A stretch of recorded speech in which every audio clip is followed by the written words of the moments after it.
Be me. Suzanne, 42, Human Resources Director.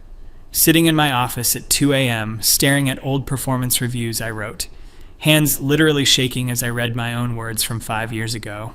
Employee shows concerning patterns of mansplaining and microaggressions toward female colleagues. I wrote that about Marcus, a junior developer who literally just asked clarifying questions during meetings. Destroyed his career trajectory with one bullshit performance review. He was transferred to a dead-end position within months. What the actual fuck was wrong with me? Flashback to 2019, me, sitting in this same office. Marcus needs to understand that his communication style is problematic, I told his manager Sarah. He constantly interrupts women and talks over them in meetings. Except he didn't. I watched the meeting recordings tonight. He waited for people to finish, asked thoughtful questions, never once interrupted anyone. But I had already decided he was guilty of existing while male in my department. Sarah trusted my expertise on workplace dynamics. Marcus got written up for creating an uncomfortable environment for female employees. There were no complaints from female employees. I made that shit up entirely. Current me wants to scream at past me. What the hell were you thinking, you absolute psychopath? You ruined an innocent person's life because it made you feel important. You weaponized your position to satisfy some twisted power fantasy. But past me would have responded with her usual bullshit. I'm protecting women from systemic oppression, Suzanne. Sometimes you have to break a few eggs to make an omelet. Marcus represents everything wrong with male privilege in tech. God, I actually said that last one out loud to my assistant Jennifer. Thinking about David now, software engineer from 2020, brilliant guy, actually mentored female junior developers on his own time, but he made the fatal mistake of disagreeing with me during a diversity training session. I think we should focus on qualifications rather than demographics when hiring a coach, he said. Perfectly reasonable statement, delivered respectfully. But past me heard it as a direct attack on everything I stood for. David just revealed his true colors, I told myself that night. Classic example of someone who claims to support equality but undermines it when convenient. Started building a case against him immediately.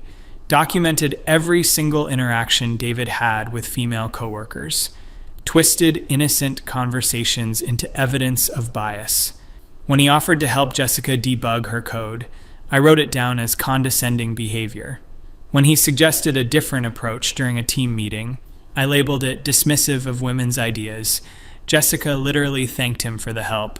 The team meeting idea was objectively better than what they were doing. Didn't matter to me, I was on a fucking crusade. Spent 3 months building my case against David. He's exhibiting patterns of subtle discrimination, I told his director Kevin. Women on his team report feeling marginalized and undervalued, complete fabrication. I never spoke to any women on his team about David, but Kevin trusted me. I was the human resources director with specialized training in unconscious bias. David got transferred to a different team with a lower profile project. His promotion got delayed indefinitely. He eventually left the company for a position 2 levels below where he should have been. Current me is absolutely disgusted. You destroyed someone's career over a fucking diversity training comment.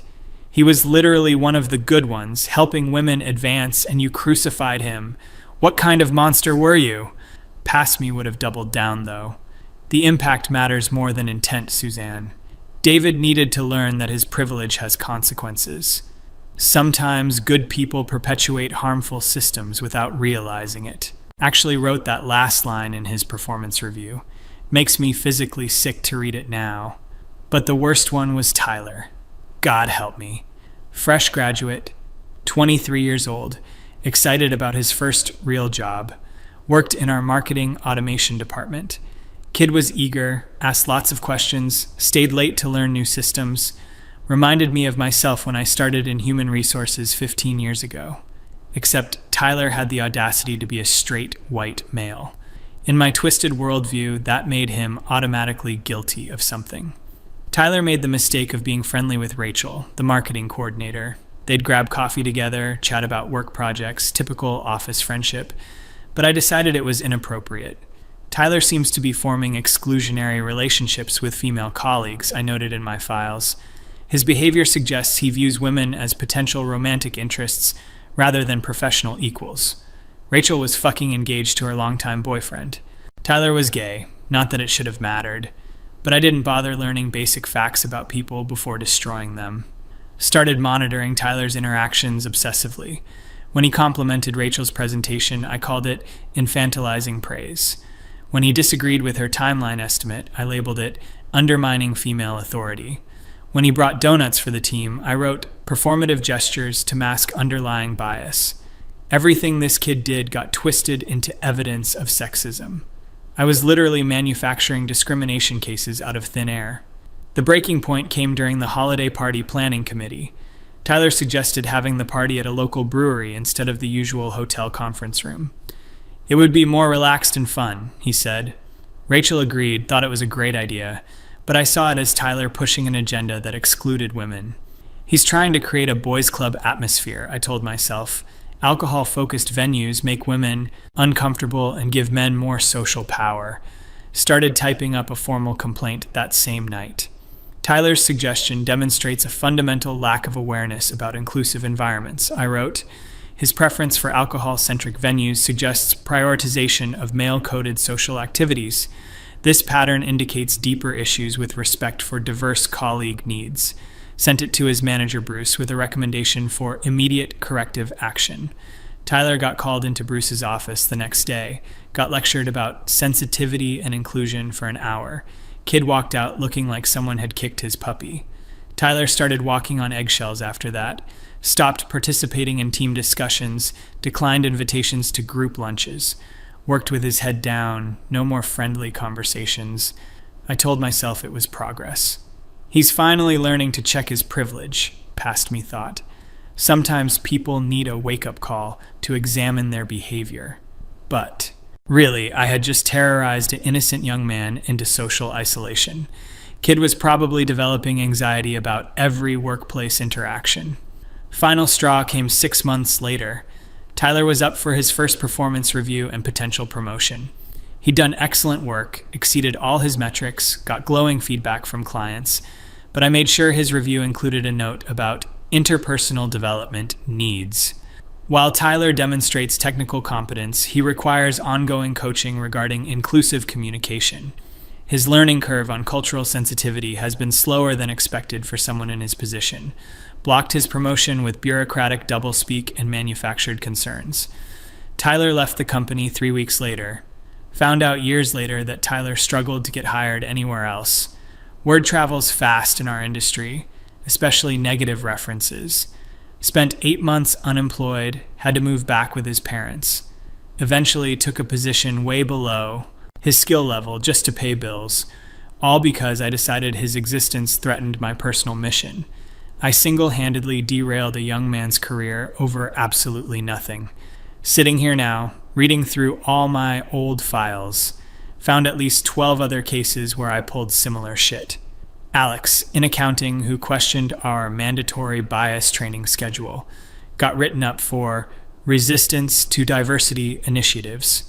James in product development, who mentioned his concern about hiring quotas, suddenly developed a pattern of insensitive comments in his file.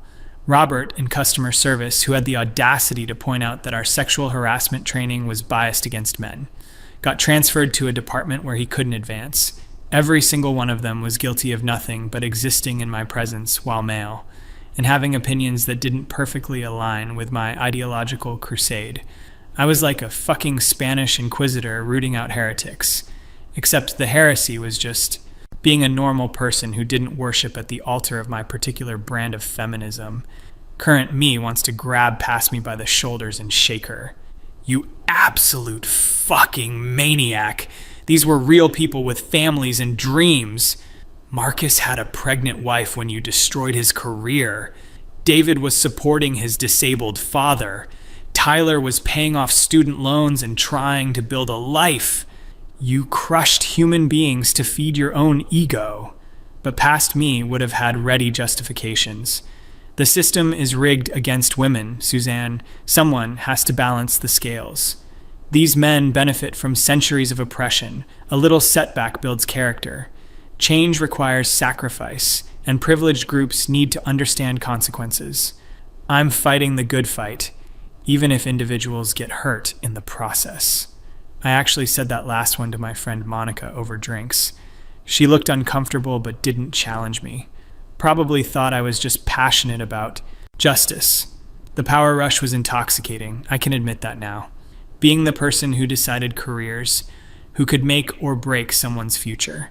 Having directors and managers defer to my expertise on workplace dynamics.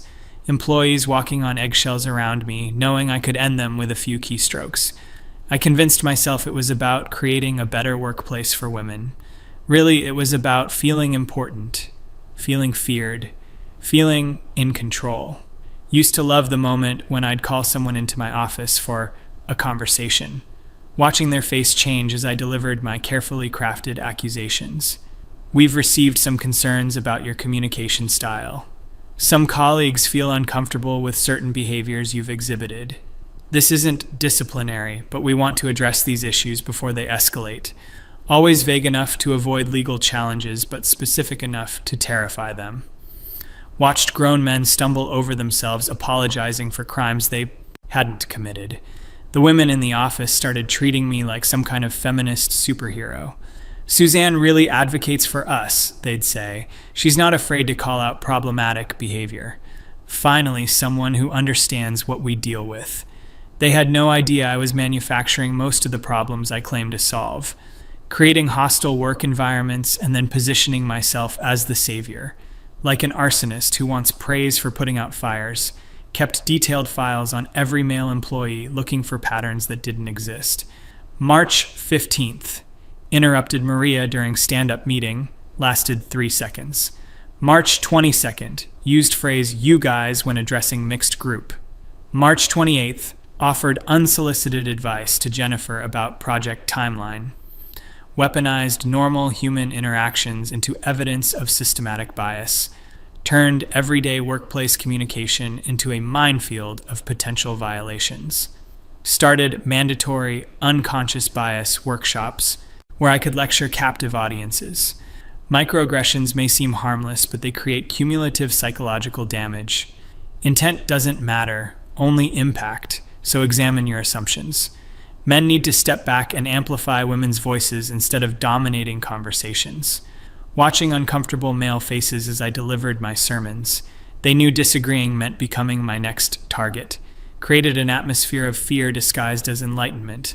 Current me is absolutely horrified by past me's thought processes. You turned the workplace into your personal ideological battleground. You abused your authority to punish people for thought crimes. You were supposed to protect employees, not terrorize them. What the hell happened to basic human decency? Past me would have gotten defensive. I was correcting historical imbalances, Suzanne. Comfortable people don't change. Sometimes pressure is necessary. These men needed to understand what women face every day. My methods might seem harsh, but systemic change requires strong action. God, the rationalizations I created to justify my behavior, convinced myself I was fighting some noble war against oppression. The breaking point came last month when Marcus contacted me directly. Email subject line, following up on 2019 performance review. My blood went cold when I saw his name in my inbox. Spent 20 minutes staring at it before opening. Hi, Suzanne. I hope you're well. I wanted to reach out about the feedback I received during my time at the company. I've been working with a career coach to improve my communication style, but I'm struggling to understand what specific behaviors were problematic. Could we schedule a brief call to discuss? I want to make sure I don't repeat these mistakes in my current role. Read that email 15 times. Marcus had spent 3 years thinking he was genuinely a bad person, working with a coach, analyzing his behavior, trying to fix problems that never existed, carrying guilt and self-doubt because I convinced him he was harmful to his colleagues. Current me started crying right there at my desk. Oh my fucking God, what have you done? This man has been torturing himself because of your lies. He's questioning every interaction, every word, because you convinced him he's dangerous. Couldn't bring myself to respond to Marcus immediately. Spent days crafting and deleting replies. How do you tell someone their entire crisis of confidence is based on fabrications? Sorry, Marcus, I made everything up because I'm a sociopathic, power-hungry monster. Actually, you were fine. I just needed someone to destroy that week. Those female colleagues who complained, yeah, that never happened. Finally wrote back asking to meet in person. Told him I'd drive to his city, anywhere he felt comfortable. Met Marcus at a coffee shop downtown. He looked older, more cautious, like someone who'd been burned. Started explaining how he'd been working on his communication issues, taking workshops on active listening and inclusive language, practicing conversations with his wife to avoid mansplaining, self-monitoring every workplace interaction for signs of bias. My heart was breaking listening to this earnest man describe his self-improvement journey that was completely fucking unnecessary. Marcus, I interrupted him, I need to tell you something important. The feedback you received in 2019, it wasn't accurate. Watched his face change from confusion to shock to anger. Explained how I had fabricated the complaints, twisted innocent interactions, manufactured evidence. Told him about my power complex, my ideological obsession, my complete abuse of authority. He sat there speechless for probably 5 minutes, then asked the question I was dreading. Why? Because I felt powerful, I admitted. Because I could, and it made me feel important and righteous. Because I convinced myself that hurting individual men was justified to advance women collectively. Because I was a fucking monster who got off on controlling people's lives. Marcus stared at me like I was speaking a foreign language. You destroyed my confidence for 3 years because it felt good. I questioned everything about myself, my marriage, my relationships with female friends. I thought I was this terrible person who made women uncomfortable just by existing. Watching Marcus process this information was devastating. Saw him cycle through disbelief, rage, grief, and back to rage. Do you have any idea what you put me through? He asked, voice shaking, hands clenched into fists. The therapy sessions, the self-doubt, the constant anxiety about saying the wrong thing. My wife thought I was having a breakdown because I kept apologizing for normal conversations. Current me wanted to crawl under the table and disappear. Past me had created lasting psychological damage over absolutely nothing. Told Marcus about the others, David, Tyler, Alex, James, Robert. Explained how I'd built a system of manufactured persecution. Used my position to feed personal power fantasies disguised as social justice. Turned human resources into my personal weapon against anyone who didn't conform to my ideology. He listened with growing horror. How many people? He asked. How many lives did you fuck up for your entertainment? Couldn't give him an exact number, but it was dozens over 5 years. Current me arguing with past me all the way home. You're a fucking sociopath. Normal people don't destroy innocence for fun. Those weren't privileged oppressors. They were just regular working people. You had every advantage, education, position, authority, and used it to hurt people. What kind of twisted feminist destroys men who actually respect women? Past me would have kept defending herself. The patriarchy doesn't dismantle itself, Suzanne. Sometimes you have to take action. Those men needed to understand their privilege and learn from consequences. Individual discomfort is less important than systemic change. I was fighting for every woman who's been silenced or marginalized. Someone has to hold men accountable for centuries of oppression. The mental gymnastics I performed to justify psychological abuse were Olympic level. Spent the next week reaching out to everyone I could find. David now works at a startup making 60% of what he should be earning. Tyler eventually found success, but it took years to rebuild his confidence. Alex transferred to a different industry entirely after our company blacklisted him. James moved across the country for a fresh start. Robert developed clinical anxiety and still sees a therapist. My feminist activism left a trail of genuine human wreckage. Meeting each of them was like getting punched in the stomach repeatedly. David. I started questioning whether I actually belonged in tech. Tyler. I didn't. Speak up in meetings for 2 years after leaving. Alex. My family thought I'd done something terrible because I wouldn't explain why I changed careers. James. I recorded conversations with female coworkers to protect myself. Robert. I still get panic attacks during human resources meetings. Every conversation drove home how completely I'd fucked up their lives. Current me wants to scream at past me until my throat bleeds. Look at what you did. Look at the actual human cost of your little power trip. These weren't statistics or theoretical oppressors. They were real people with feelings and families and dreams. You turned into everything you claim to hate, an abuser hiding behind ideology. You're not a feminist, you're a fucking terrorist. Past me would have rationalized even this. Change is uncomfortable, Suzanne. Revolution requires sacrifice. These men learned valuable lessons about privilege and accountability. Their temporary discomfort helped create space for women to thrive. Someone has to be willing to make hard choices for the greater good. I was fighting systemic oppression the only way the system understands. Amazing how I convinced myself that sadistic cruelty was actually noble activism. Spent months trying to make amends, writing recommendation letters, making phone calls, contacted former managers to explain the truth about fabricated reviews, paid for Tyler's therapy sessions for 6 months, helped Marcus negotiate a better position with his current employer, donated to organizations that actually help people instead of destroying them, knowing that nothing I do can fully repair the damage I caused. Can't give someone back 3 years of self-doubt and anxiety. The worst part is realizing how completely unnecessary it all was. The women at our company were doing fine without my protection. They were capable, successful, respected professionals who didn't need me to manufacture persecution.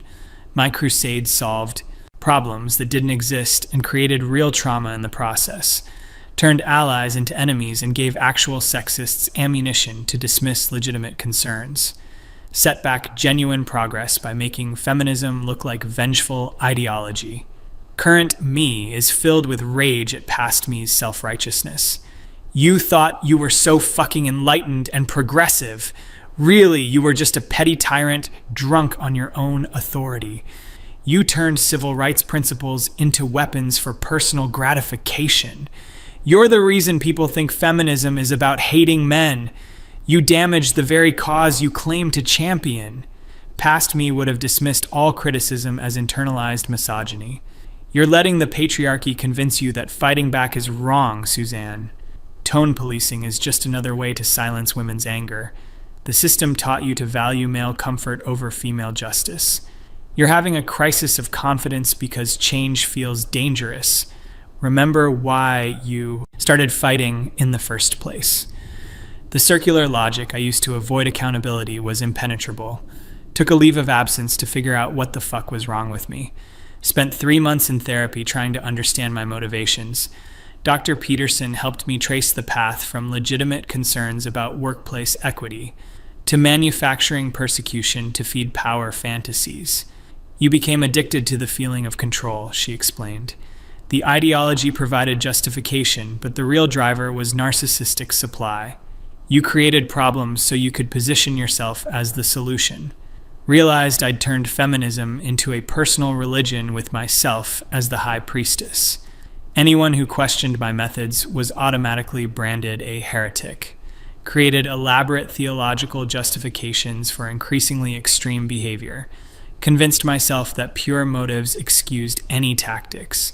Became exactly the kind of authoritarian I claimed to oppose. Just wearing different colored flags while marching people to the wall. Current me debates with past me constantly now. You weren't fighting oppression, you were becoming the oppressor. You used social justice language to mask personal sadism. You turned helping women into hurting men for your own entertainment. Everything you claimed to believe was just cover for being a fucking bully. You're a cautionary tale about ideological extremism. Past me's voice gets weaker in these arguments now. But systemic change requires individual sacrifice. The patriarchy doesn't respond to nice requests. Someone has to be willing to take difficult action. Historical progress always involves casualties. Even past me is starting to sound unconvinced by her own bullshit. Harder to maintain delusions when confronted with actual consequences.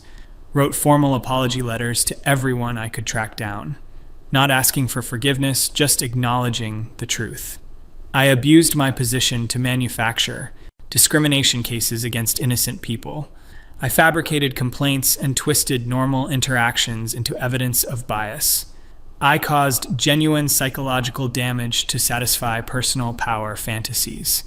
I turned human resources into a weapon against anyone who didn't conform to my ideology.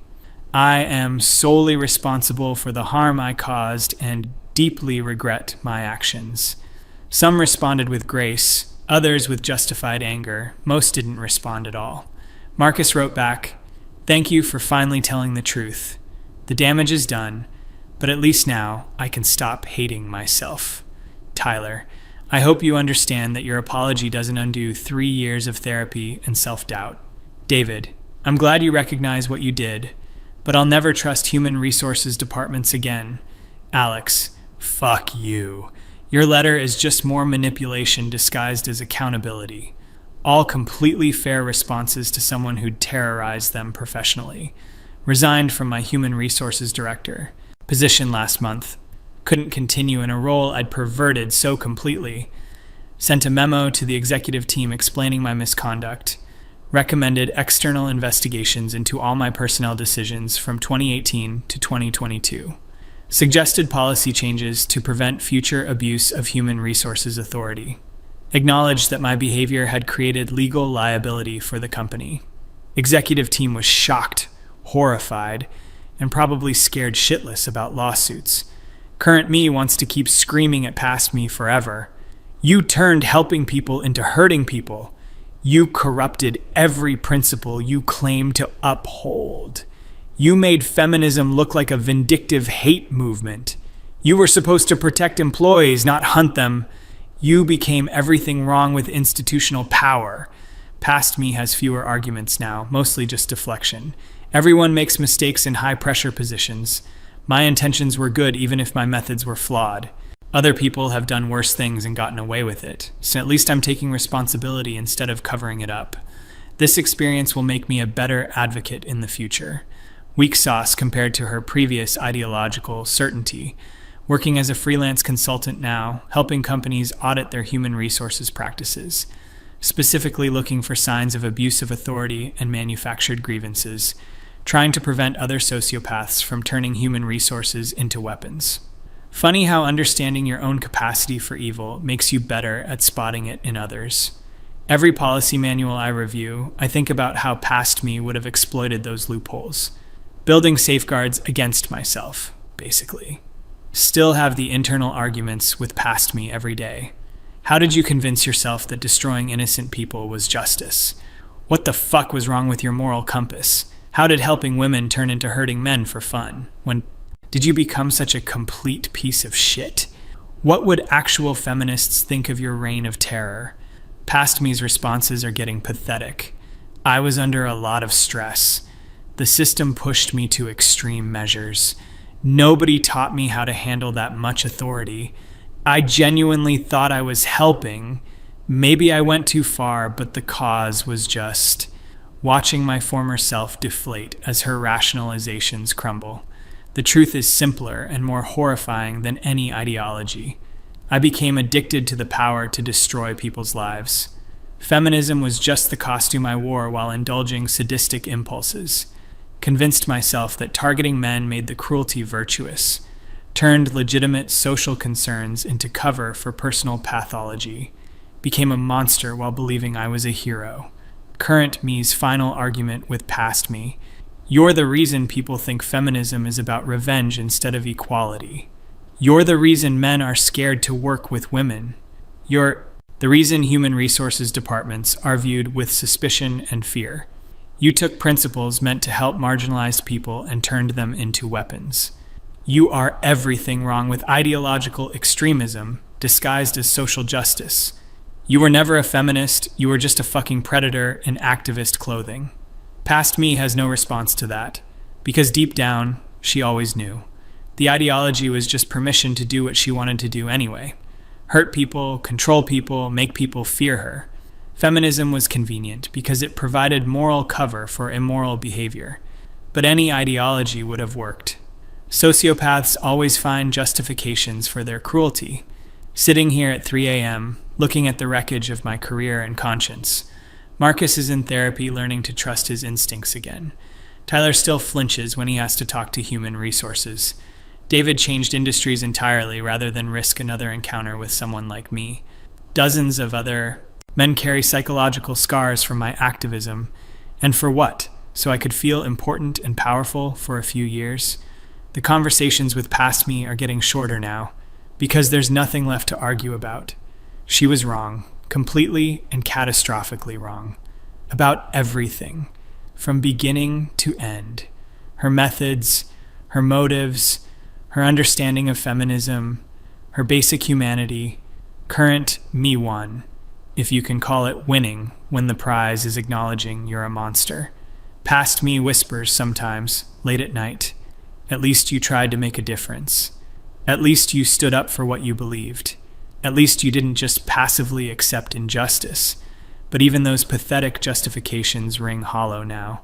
Because I didn't make a difference, I made everything worse. I didn't stand up for anything. I knocked down innocent people. I didn't fight injustice. I became injustice. Current me's final statement to past me. You are the worst kind of person, someone who turns helping others into hurting others. You took the noble goal of workplace equality and perverted it into personal vengeance. You destroyed good people's lives because it made you feel powerful. You are a cautionary tale about what happens when ideology becomes excuse for cruelty. You are not a feminist, not an activist, not a hero. You are simply a bad human being. And the only thing you can do now is make sure nobody ever becomes like you were. Past me finally stays silent. Because she knows it's all true, every word of it. She was a monster wearing the mask of a social justice warrior, and no amount of rationalization can change that fact. The only justice now is ensuring she never comes back.